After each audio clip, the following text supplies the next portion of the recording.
एक बार नंद किशोर ने सनत कुमारों से कहा कि चतुर्थी के चंद्रमा के दर्शन करने से श्री कृष्ण पर जो लांछन लगा था वह सिद्धि विनायक व्रत करने से ही दूर हुआ था। ऐसा सुनकर सनत कुमारों को आश्चर्य हुआ।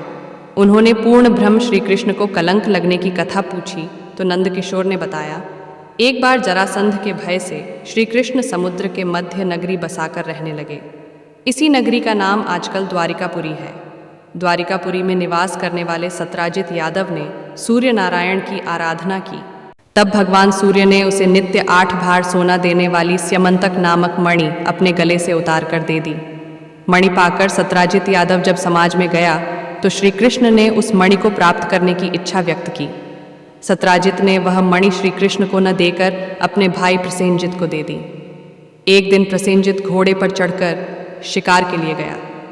वहां एक शेर ने उसे मार डाला और मणि ले ली। रीछों का राजा जामवंत उस सिंह को मारकर मणि लेकर गुफा में चला गया।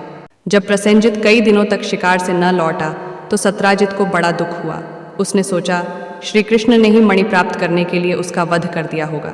अतः बिना किसी प्रकार की जानकारी जुटाए उसने प्रचार कर दिया कि श्री कृष्ण ने प्रसेनजित को मारकर स्यमंतक मणि छीन ली है। इस लोक निंदा के निवारण के लिए श्री कृष्ण बहुत से लोगों के साथ प्रसेनजित को ढूंढने वन में गए।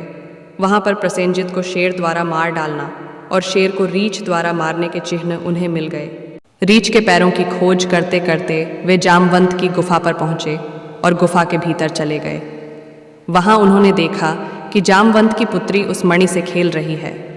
श्री कृष्ण को देखते ही जामवंत युद्ध के लिए तैयार हो गया। युद्ध छिड़ गया। गुफा के बाहर श्री कृष्ण के साथियों ने उनकी 7 दिन तक प्रतीक्षा की। फिर वे लोग उनके वध को जानकर पश्चाताप करते हुए द्वारिकापुरी लौट गए। इधर 21 दिन तक लगातार युद्ध करने पर भी जामवंत श्री कृष्ण को पराजित न कर सका। तब उसने सोचा, कहीं यह वह अवतार तो नहीं जिसके लिए मुझे रामचंद्र जी का वरदान मिला था। यह पुष्टि होने पर उसने अपनी कन्या का विवाह श्री कृष्ण के साथ कर दिया और मणि दहेज में दे दी। श्री कृष्ण जब मणि लेकर वापस आए तो सत्राजित अपने किए पर बहुत लज्जित हुआ। इस लज्जा से मुक्त होने के लिए उसने भी अपनी पुत्री का विवाह श्री कृष्ण के साथ कर दिया। कुछ समय के बाद श्री कृष्ण किसी काम से इंद्रप्रस्थ चले गए। तब अक्रूर तथा रथुवर्मा की राय से शतधन्वा यादव ने सत्राजित को मारकर मणि अपने कब्जे में ले ली। सत्राजित की मौत का समाचार जब श्री कृष्ण को मिला तो वे तत्काल द्वारिका पहुँचे। वे शतधन्वा को मारकर मणि छीनने को तैयार हो गए। इस कार्य में सहायता के लिए बलराम भी तैयार थे। यह जानकर शतधन्वा ने मणि अक्रूर को दे दी और स्वयं भाग निकला। श्री कृष्ण ने उसका पीछा करके उसे मार तो डाला पर मणि उन्हें नहीं मिल पाई। बलराम जी भी वहां पहुंचे। श्री कृष्ण ने उन्हें बताया कि मणि इसके पास नहीं है। बलराम जी को विश्वास न हुआ। वे अप्रसन्न होकर विदर्भ चले गए। श्री कृष्ण के द्वारिका लौटने पर लोगों ने उनका भारी अपमान किया। तत्काल यह समाचार फैल गया कि स्यमंतक मणि के लोभ में श्री कृष्ण ने अपने भाई को भी त्याग दिया। श्री कृष्ण इस अकारण प्राप्त अपमान के शोक में डूबे थे कि सहसा वहां नारद जी आ गए। उन्होंने श्री कृष्ण जी को बताया, आपने भाद्रपद शुक्ल चतुर्थी के चंद्रमा का दर्शन किया था, इसी कारण आपको इस तरह लांछित होना पड़ा है। श्री कृष्ण ने पूछा, चौथ के चंद्रमा को ऐसा क्या हो गया है जिसके कारण उसके दर्शन मात्र से मनुष्य कलंकित होता है? तब नारद जी बोले, एक बार ब्रह्मा जी ने चतुर्थी के दिन गणेश जी का व्रत किया था।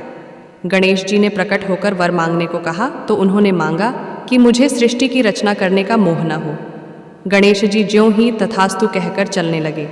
उनके विचित्र व्यक्तित्व को देखकर चंद्रमा ने उपहास किया।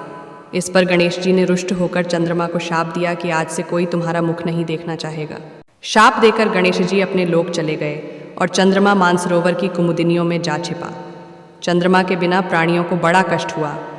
उनके कष्ट को देखकर ब्रह्मा जी की आज्ञा से सारे देवताओं के व्रत से प्रसन्न होकर गणेश जी ने वरदान दिया कि अब चंद्रमा शाप से मुक्त तो हो जाएगा, पर भाद्रपद शुक्ल चतुर्थी को जो भी चंद्रमा के दर्शन करेगा उसे चोरी आदि का झूठा लांछन जरूर लगेगा। किंतु जो मनुष्य प्रत्येक द्वितीया को दर्शन करता रहेगा वह इस लांछन से बच जाएगा। इस चतुर्थी को सिद्धि विनायक व्रत करने से सारे दोष छूट जाएंगे।